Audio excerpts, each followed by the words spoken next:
Oi pessoal, tudo bem? Estamos aqui de novo para falar mais um pouquinho sobre o fenômeno da ressonância.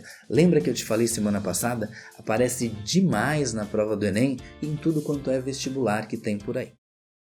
Pessoal, uma das aplicações práticas que eu quero falar com vocês da ressonância é o que acontece quando a gente ouve um som. Pode ser o som de alguém conversando com você, pode ser o som dessa aula, uma música tocando, tanto faz. Quando você ouve um som, tem diversas frequências chegando ao teu ouvido que vão percorrer o chamado canal auditivo e vão chegar até o tímpano. O tímpano vibra, transmite essa vibração para os ossículos, bigorna, martelo e estribo, e essa vibração é transformada num sinal elétrico que é enviado ao nosso cérebro. Bom, mas o que interessa para a gente agora aqui? Interessa o seguinte: o som traz as mais diversas frequências junto com ele. E algumas dessas frequências conseguem fazer o nosso tímpano vibrar. Coelho, mas por que algumas delas? É porque nem toda onda sonora a gente consegue ouvir. A gente só consegue ouvir ondas sonoras que estão na faixa de frequência de 20 até 20 mil Hz. Só que a gente fala de mais detalhes disso lá para frente. Bom, voltando então.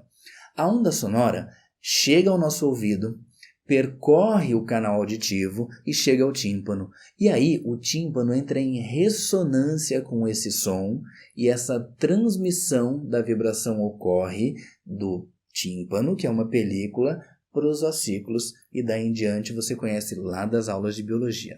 E uma outra aplicação prática legal da gente entender é como funciona a transmissão de sinal, por exemplo, para um rádio. Você vai lá, está ouvindo som numa estação e sintoniza a outra. Bom, estão chegando ao mesmo tempo no teu aparelho de rádio informações das 2, 3 e de várias estações.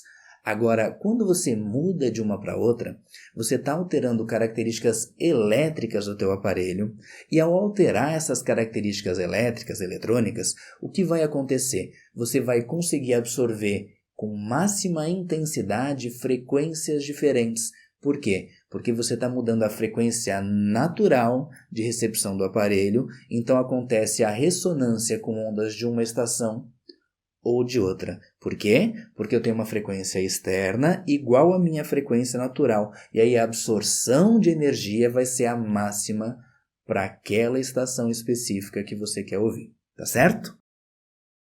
E tem mais uma outra aplicação prática legal que eu quero te mostrar. Eu vou pegar uma taça de cristal. Eu vou molhar um pouquinho ali a ponta do meu dedo para permitir que o dedo deslize com um pouquinho mais de facilidade sobre a borda da taça. E aí eu vou começar a girar a minha mão ao redor dessa borda. O que vai acontecer? Presta atenção.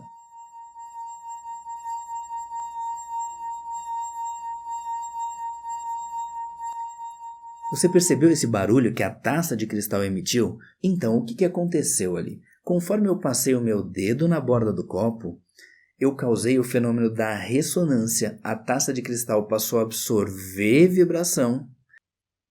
E aí, com a absorção dessa vibração, ela passou a emitir esse som, essa vibração.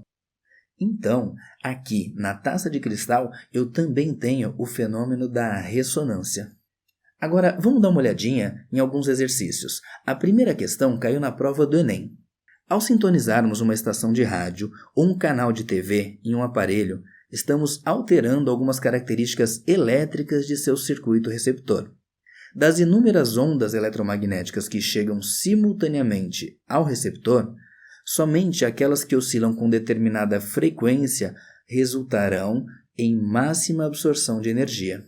Bom, a questão está associando uma determinada frequência com a máxima absorção de energia.